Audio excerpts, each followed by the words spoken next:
Hey, you guys, it's Richard coming back at you with a Yu-Gi-Oh deck profile. It's been a while, but here I am. So, in the past, it's always been Gravekeeper decks. I still love them, uh, but for the first time in my life, I've built a new deck, and it is Ritual Dogmatica.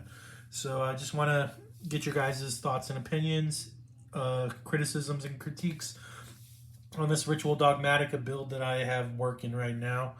And yeah, let's jump into it with the first three cards, of course. Dogmatica, Ecclesia the Virtuous. Amazing card. Great monster to start out the engine. And we're going to follow that up with one copy of Fleur de Lis and one copy of Dogmatica Maximus. I think they're both great at one copy. Fleur de Lis offering the non-targeting negate, and Maximus just sending two from my extra deck and ripping two out of the opponent's. Really great effect there. And we have our ritual monsters. We're running one copy of White Relic of Dogmatica and one copy of Dogmatica Albazoa. 4K boss monster and can shred the opponent's extra deck for half of it in turn one. Pretty amazing card. I like it a lot, and it's one of the big reasons that I got into the deck, other than having a big old crush on Ecclesia. But moving on there, we have a few more monsters to round it out, and those monsters are Blazing Cartesia the Virtuous, Guiding Quim the Virtuous, and rounding out the engine monsters with Fallen of Albaz. These two are both in the deck just for turn one situations, turn two situations, which would be better, a Mirror Jade or the Gwynganol. And then, of course, Fallen of Albaz to facilitate those fusion summons. And then we have a few non-engine monsters. Great for consistency. This one's actually replacing Ibli, and it is 3 copies of the Age of Overlord common cards. Jin the Diamond Tiger, and 1 copy of Ken the Warrior Dragon. And I can't believe these got printed in commons. They deserved at least super rare, if not ultra. One of them should have been secrets. Ken, I think, probably should have been a secret rare, with Jin being an ultra or super. But this is replacing Ibli because it allows a lot of things that are great for the deck. First of all, it allows us to put a monster on our opponent's field turn one, and it allows us to activate Triple Tactics Talents turn one, because when Ken goes to the opponent's field and has us draw 2 cards and discard 1, that's an opponent's card effect that turns Talents on, and that's really dope in this deck. Finishing up with 2 copies of Kashtira Fenrir, and what I'm using this primarily for is baiting out Ash Blossom and Joyous Spring and Infinite Impermanence. I think by opening with a special summon of Kashtira, the opponent can be kind of caught off guard and really have to make a decision. Am I going to search a Rise Heart and go off, or what am I going to do with this Kashtira Fenrir? So it's just a way of baiting out hand traps. And of course, it could be great mid-game, late-game removal. Finishing off monsters with, of course, 3 copies of Ash Blossom and Joyous Spring. One of the best hand traps ever printed. One of the best effects ever printed. It's just a great card. Gotta have it. That's going to finish off our monsters. We're moving into spells now. And of course, we're going to open with 3 copies of Nadir's Servant. Opening Gin and Nadir is full combo here. Actually, Gin and several things can be full combo. Gin and Ecclesia, Gin and Dogmatica Matrix, which we're getting to now, 3 copies of. This card's broken. I'm glad that they represented it in a holographic for its first printing. I think it deserves higher rarities, of course. And we all got rarity bumps on Nadir Servant and Rarity Collection, so that's pretty dope. Moving along, we have our ritual spells, and we're running 2 copies of Dogmaticabra and Dogmatic Calamity. And this is the ratio that I think works best for 2 ritual monsters. I think if I was running 3 ritual monsters with White Knight, I would probably have 2 Calamity and 1 Cabra. But with 2, you want 1 Calamity and 2 Cabra. And then finishing off engine spells with Brandon in red. We'll talk about this a little more later.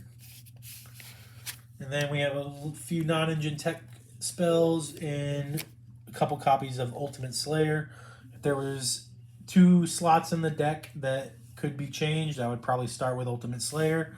If you guys have suggestions on better 2 cards to fill these slots, doesn't have to be spells. It can be traps, monsters, anything that you think might work better in this deck than Ultimate Slayer.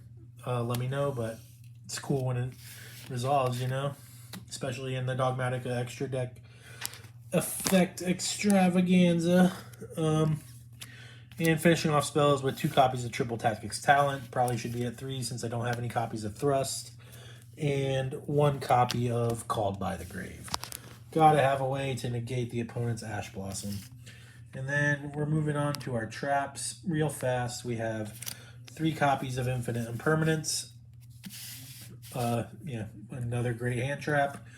And 2 copies of Solemn Strike. I can't get away from this one. I might replace it with Solemn Judgment unless you guys can give me a better option for negating effects like,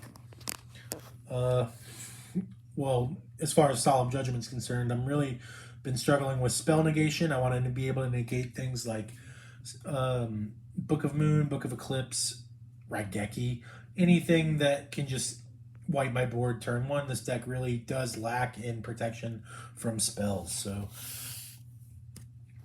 finishing off the main deck with 1 copy of Dogmatika Punishment, and this card can be broken, and you need to know when the right time is to search it. Moving on to the extra deck, we're going to start out fairly standard with 2 copies of Herald of the Arclight. Great for sending on any of the mini effects that can send cards from the extra deck to the graveyard. Get us our ritual spells and monsters in our hand. Moving on, we have a couple copies of Despian Lulu Walilith. This is for tributing with our Dogmatic Calamity to summon out our Albazoa. You're asking me why I have 2, and it's because we're running the Blazing Cartesia, which can actually facilitate a summon of Despian Lulu Walilith, and we'll get to that in just a couple of seconds. Finishing up Synchro Monsters, we have 1 copy of Psyframe Lord Omega. And this is for shuffling a card in our graveyard back into our deck. It's a really broken effect in this deck. I might be a cuttable card, but I can't decide if I need to replace it with something else. And then we're moving on to our fusion monsters. We have 2 copies of Elder Entity Intis, and this is for sending to the graveyard and popping cards. And then we have the Dusk Dragon, Gwyngadal himself, and this is able to be summoned with Blazing Cartesia during the opponent's turn. And this card can actually facilitate the special summon of Despian Lulu Walilith from the extra deck if its effect triggers while in the field or on the graveyard. So that's why we're running 2 copies of Lulu, because it can realistically be summoned by Gwyngadal during the opponent's turn.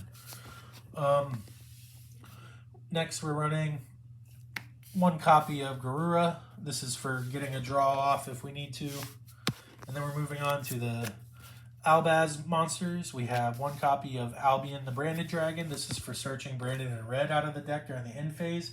We can use Maximus to send this and Titaniclad to the graveyard, and that will give us Lulu Walilith, Albion, and Titaniclad to resolve during the end phase, giving us a Blazing Cartesia on board, Fallen of Albaz in the graveyard, Branded and Red set on the field, and Guiding, well, I forgot to say, but Guiding Quim special summoned, of course.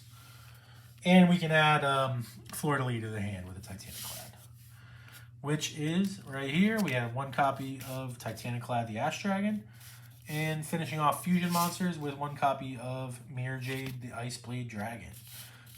We are using 1 copy of the Merologic Aggregator just so we have XYZ monsters represented for Ultimate Slayer, and it has a great effect upon getting sent to the grave. It negates a card on the field.